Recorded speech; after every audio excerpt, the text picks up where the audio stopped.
Okay, so picture this. A pop-up city, like twice the size of New York. It's there for a few weeks, and then it vanishes. Gone. That's the Maha Kumbh Mela. It's amazing. Yeah. It really is. And that's what we are diving into today, the world's largest peaceful gathering. I mean, it really is fascinating. And we've got sources covering, well, pretty much everything, from like its ancient origins to the logistics, which I don't even know how they pull that off, to how it's actually like surprisingly relevant to the world today. It really is a fascinating blend of ancients and the modern. Like we've got historical accounts, and then we've got modern journalistic coverage. We've even got academic research like on its social and psychological impact. So we're going deep. Okay, so let's start with like the origin story. This isn't like your average music festival, right? Yeah. It's rooted in this whole battle for immortality. You could say that. The Maha Kumbh Mela's roots, well, they're in Hindu mythology. Right. Specifically, it's this legend, the Samudra Manthan, the churning of the cosmic ocean. Right. And it's this whole story about gods and demons actually working together, which I think is interesting in itself, to get this amrita, the nectar of immortality. So it's like gods and demons making a smoothie together. What could go wrong? Yeah, well, rivalry, I guess, is a timeless theme. I mean, even among immortals, right? Seems like it. So this huge fight breaks out. And, well, it's over the kumbh, this pot containing this elixir. And, well, drops of it end up spilling in 4 different locations. We're talking Prayagraj, Haridwar, Ujjain, and Nashik. And, well, because of this myth, these spots, they become sacred. And that's where the Kumbh Mela, takes place today. So it rotates between these 4 spots. Exactly. Every 12 years, the Kumbh Mela rotates between them. Right. And then every 144 years, each of them, well, it hosts the Maha Kumbh Mela. And that's like the grandest gathering of them all. So this ancient myth, you see, it continues to like shape the lives of millions even today. Yeah, that time scale is, wow, it really shows how huge this is.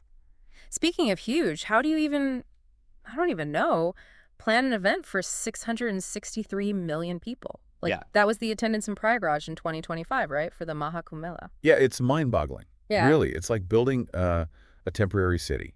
And it's bigger than most countries. Yeah. With the infrastructure, the sanitation, security, everything. Logistically, I mean, it's one of the most complex events in the world. I bet even finding like a good cup of chai in that crowd would be a challenge, let alone all of that. Yeah, it certainly wouldn't be easy. But I mean, the organizers, they have centuries of, experience and tradition to draw on.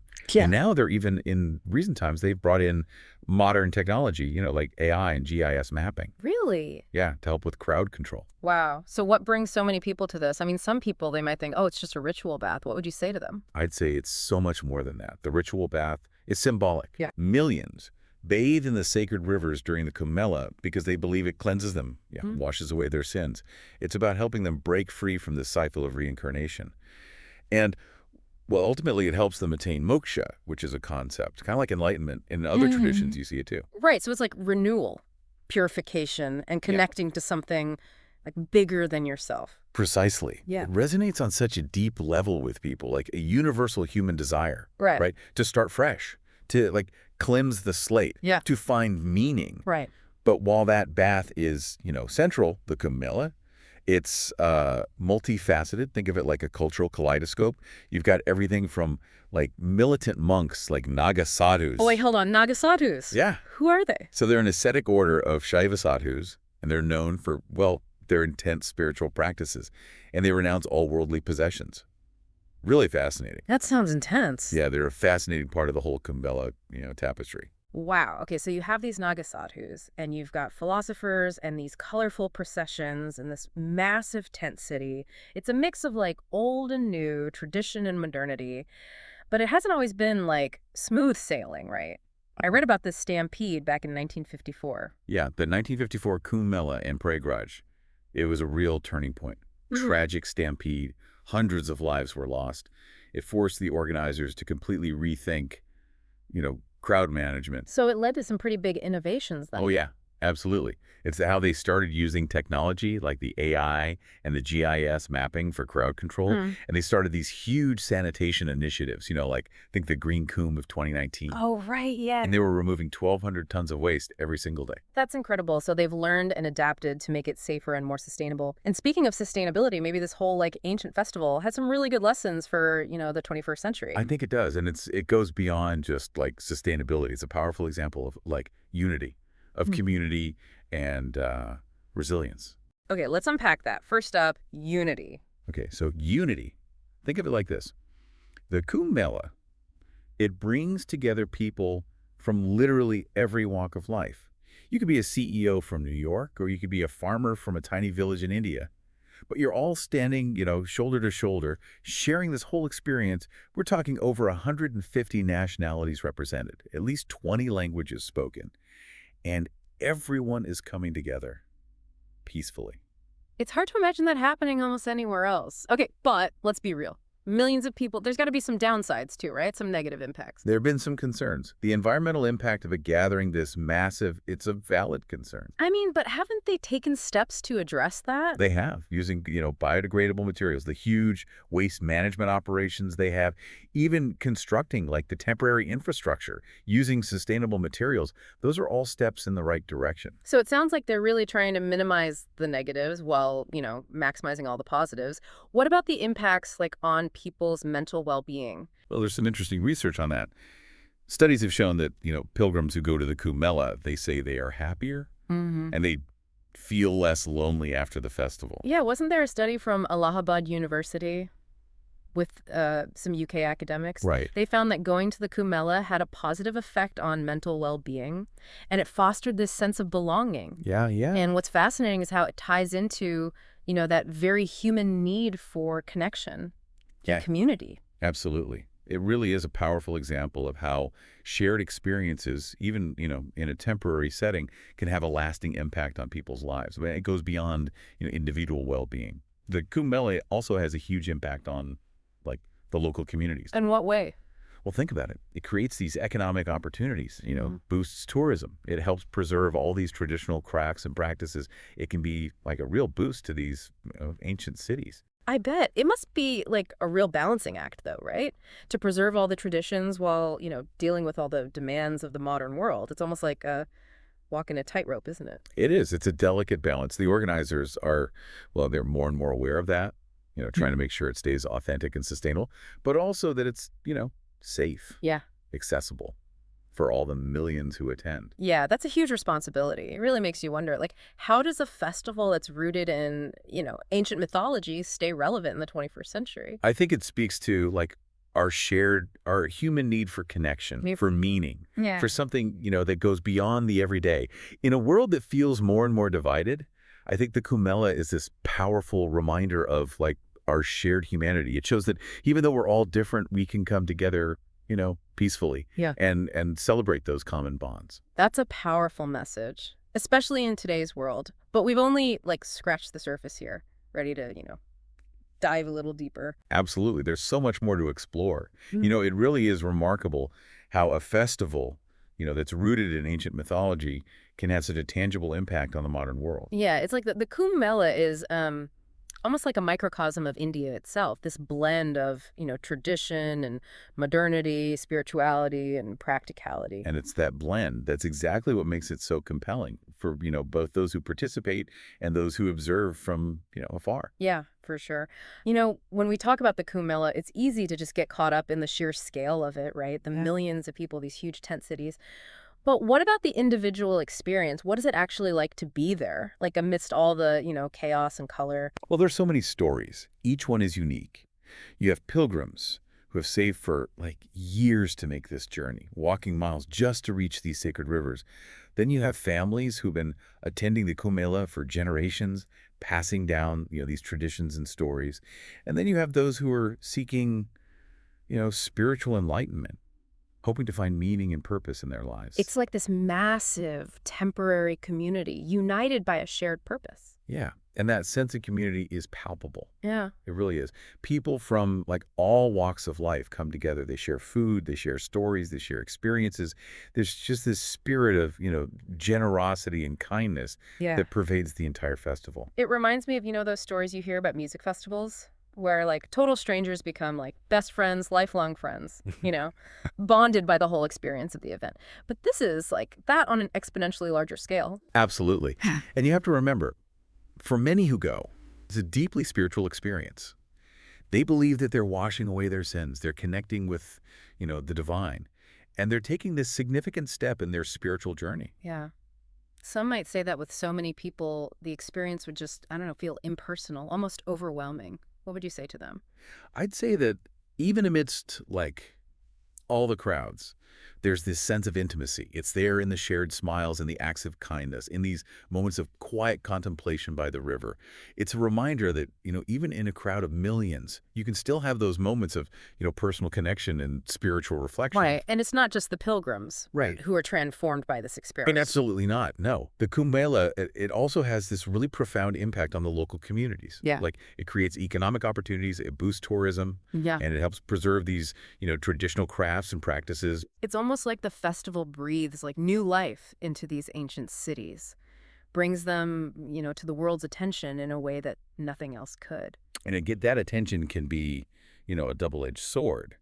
Because while it can bring all these economic benefits, promote cultural understanding, it can also lead to, exploitation and commercialization if Yeah. it's not managed carefully. Yeah, it's again like walking that tightrope, right? Yeah. Balancing the preservation of tradition, but with all the demands of, the modern world. Exactly. And the organizers of the Kumbh Mela they're becoming more and more aware of that tightrope. They're working hard to make sure the festival stays, authentic and sustainable, but also that it's accessible and safe for all the millions who attend. Sounds like a monumental task. It is. It Yeah. really is. But it's a task that they approach with, like this deep sense of responsibility and reverence, knowing that they're the custodians of this ancient tradition that has such deep meaning for so many people all around the world. Yeah. It makes you wonder how a festival like this, with its roots in, ancient mythology, can stay like relevant in the 21st century. Well, I think it speaks to this, universal human need, a need for connection, for meaning, for something that transcends the everyday. And in a world that feels, increasingly divided, the Kumbh Mela offers this really powerful reminder of our, shared humanity. It shows us that even with all our differences, we can all come together peacefully and celebrate those common bonds that we have. And that's a message that, the world needs now more than ever. But I think there's another aspect of the Kumbh Mela that's especially relevant right now. It's focus on, sustainability. Absolutely. Yeah. As we were discussing, earlier, the sheer scale of this festival, it creates some really, serious logistical and environmental challenges. But they've made some pretty impressive strides in addressing those challenges. They have. Remember we talked about how that 1954 tragedy, Right. how it led to all these innovations in crowd management? Well, that focus on safety, it extended to, environmental concerns as well. So the tragedy, in a way, it was like a catalyst for a more sustainable approach. I think you could say that. They realized that they needed to, minimize the festival's environmental footprint. So they started to incorporate biodegradable materials. They implemented extensive waste management operations. They even started constructing the temporary infrastructure using, sustainable materials. Right. And that Green Coombe initiative in 2019, where they were removing like 1,200 tons of waste every day. That's a really impressive example of what they've been able to achieve. It is. It really is. It shows that, even with millions of people, you can still organize an event, in a responsible way, environmentally. It requires planning, it requires commitment, and it requires a willingness to, innovate. It sounds like they're learning, constantly evolving, finding new ways to balance, the demands of the festival, but with the need to protect the environment. And those lessons, I think, are valuable, not just for the Kumbh Mela, but for any large-scale event, anywhere in the world. The techniques they've developed, the innovations that they've pioneered, These can all serve as models, for others to follow. So the Kumbh Mela isn't just, this celebration of faith and tradition. It's also like a laboratory for, sustainable practices. Exactly. And that's something, we can all learn from. Whether or not we ever actually go to the festival ourselves, it's a reminder that sustainability, it's not just this, buzzword. It's a necessity. And it's achievable even in the most, challenging circumstances. Okay, so we've talked about unity, we've talked about sustainability, we've touched on, the individual and community impacts. What what else can we like learn from this ancient festival in the 21st century? Well, remember, earlier we mentioned that Google's been studying the Camela's crowd management Right. techniques. Well, it's not just about crowd control. It's about understanding, how people behave in these large groups, how to ensure everyone's safe, how to facilitate, movement and flow. So what have they learned and how are those like insights being applied, elsewhere? Well, Google's research has led to improvements in like their mapping algorithms, Hmm. especially in areas with high pedestrian traffic.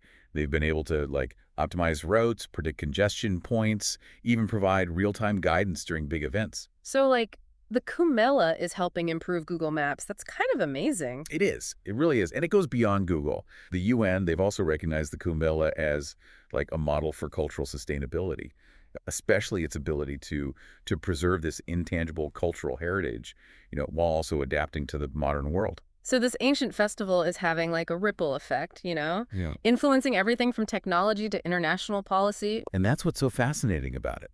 It's a reminder that even the oldest traditions, they can still have a, profound impact on the modern world, offering these valuable lessons and insights that, well, we can all benefit from. It's like this bridge between the past and the future, showing us that, tradition and innovation, they're not mutually exclusive. They can actually like complement and reinforce each other. Exactly. And maybe that's one of the most important lessons that we can take away from the Kumbh Mela, Yeah. that the past, it has a lot to teach us about the present and the future. Okay, we've covered a lot of ground here, exploring the Kumbh Mela from, all these different angles. But I think there's one question we haven't really fully answered yet. Let's say. Why should anyone care? I mean, it's a fascinating, cultural phenomenon, but what's the takeaway for someone who, I don't know, who's never going to go to India, let alone the Kumbh Mela? I think that's a really fair question. Yeah. And I think the answer lies in, the universality of the themes that the Kumbh Mela embodies. Okay, let's unpack that. So take, like, the concept of renewal, for instance. Right.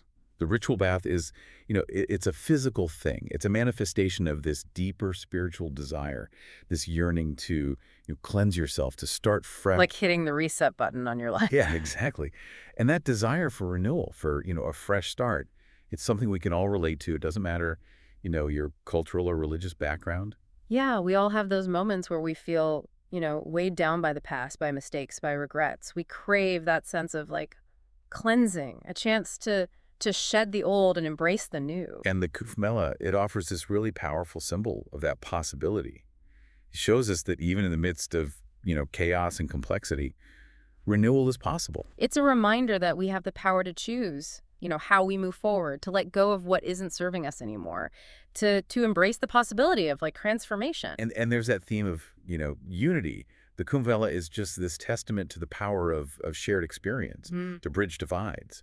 It's like this giant melting pot where people from all walks of life come together, united by, this common purpose. Yeah, and in a world that feels increasingly, fragmented, that message of unity, it's more important than ever. It reminds us that despite all our differences, we're all part of, something larger than ourselves. It's a reminder that we have more in common than we, often realize, and that our shared humanity is something to be celebrated, not feared. Right. And let's not forget those lessons in, sustainability. Yeah, right. The Kumbh Mela, it's not just a spiritual gathering, it's a logistical marvel. They've had to find all these innovative ways to manage waste, to conserve resources, to minimize the environmental impact of an event this massive. And those lessons, they can be applied, to any large-scale gathering, a music festival, a sporting event, even a political rally. It shows that sustainability and, large-scale events, they don't have to be mutually exclusive. It's totally possible to, create a positive impact, even when you're dealing with, millions of people. So what's the big takeaway? What can we, like, as individuals, learn from the Kumbh Mela, even if we never, go ourselves? I think it comes down to this. Yeah. The Kumbh Mela, it's this reflection of, the human spirit in all its complexity and beauty. It's a testament to our capacity for faith, for renewal, for connection, and for innovation. It's a reminder that even when faced with, like, huge challenges, we still have the power to come together, to create something meaningful, to leave a positive impact on the world. Yeah, and that's a message, worth sharing no matter where you are or what you believe in. Okay, so we've covered unity, we've covered sustainability, we even talked about how Google is using the Kumbh Mela, like, to improve Google Maps, Right. which, wow, in itself, that's pretty amazing. But there's another thing we haven't really touched on yet. Was You mentioned, a while back, the impact on mental well-being. Like, what can you tell us about that? Why are people coming away from this, massive festival feeling like happier and less lonely? Yeah, there's some really fascinating research on this. Studies have shown that pilgrims who attend the Kumbh Mela, they actually report increased happiness, and they feel less lonely after the festival. So is that just like the afterglow of a good vacation, or is there like something deeper going on? It's more than just a vacation. Remember we talked about the Allahabad University study Yeah. in collaboration with some UK academics? Right, right. Well, they found that participating in the Kumbh Mela, it fostered a sense of belonging, and it had a positive effect on, mental well-being. Right. It's like the festival, it provides this kind of reset, a chance to connect with something, larger than yourself and feel like you belong to this community. Yeah, it's interesting because, we often think about happiness as this, individual pursuit, right? Like Mm. something you achieve through, I don't know, personal accomplishments or material possessions. But the Kumela suggests that, like, happiness can also be found in connection, Yeah. in shared experiences, in being, part of something bigger than ourselves. Exactly. And that's a really, I think, powerful message, especially today, when so many people just, they feel isolated, disconnected. Yeah. The Kumbh Mela, it shows us that community and connection, they're essential for our well-being. Yeah. Maybe even more so than we realize. It kind of reminds me of that feeling you get, like, at a concert or a sporting event, when everyone's cheering together and you feel that surge of, like, energy and excitement. It's like for a minute, all your individual, like, worries, they just disappear and you're just part of this, like, collective joy. That's a great analogy. Yeah. And I think that feeling it's amplified at the Kumbh Mela Yeah. because it's not just, entertainment. It's something much deeper, right? It's faith, it's spirituality, it's connecting with something that transcends, just the everyday. So the Kumbh Mela, it's not just a festival. It's like it's an experience that can, like, profoundly impact your sense of, self and your place in the world. Yeah. But, let's be honest, not everyone can just, like, pack their bags and head to India for the next Kumbh Mela. Right. So what's the takeaway for, those of us who are listening to this deep dive from, I don't know, our living rooms? What can we learn from this ancient tradition, even if we never actually, experience it firsthand? That's a great question. And I think the answer is that the lessons of the Kumbh Mela, they're universal. We can all benefit from, cultivating a sense of unity, seeking renewal in our lives, and prioritizing sustainability in our actions. So how do we do that? Like, where do we even start? Well, it doesn't have to be, complicated. It could be as simple as, I don't know, reaching out to a neighbor you haven't spoken to in a while, or trying a new activity that challenges you, or just making a conscious effort to reduce your, environmental impact. The key is to, be intentional, to actively look for experiences and practices that foster, connection and renewal and sustainability in your own life. Like, it's about finding your own, like, Kumbh Mela, so to speak. Exactly. It's about recognizing that the values, that the Kumbh Mela embodies, they're not exclusive to, India or to Hinduism, right? They're human values that we can all, embrace and cultivate, regardless of our background or our beliefs. So as we wrap up this, deep dive into the Maha Kumbh Mela, I think it's safe to say that we've learned, a lot more than just the history and logistics of this, incredible festival. Yeah, We've learned about the power of unity, the importance of renewal, the possibilities of sustainability, and the enduring relevance of, ancient traditions in the modern world. well, yeah. And perhaps, most importantly, we've been reminded that even in a world that often feels, divided and chaotic, there are still There are still places and experiences that can bring us together, that can inspire us, and that can, offer hope for a better future. I think that's beautifully put. And on that note, maybe it's time to wrap up this deep dive. Yeah, until next time, keep exploring, keep questioning, and keep diving deep. And who knows? Maybe one day we'll all find ourselves standing together on the banks of the Ganges, witnessing the wonder of the Kumbh Mela, firsthand.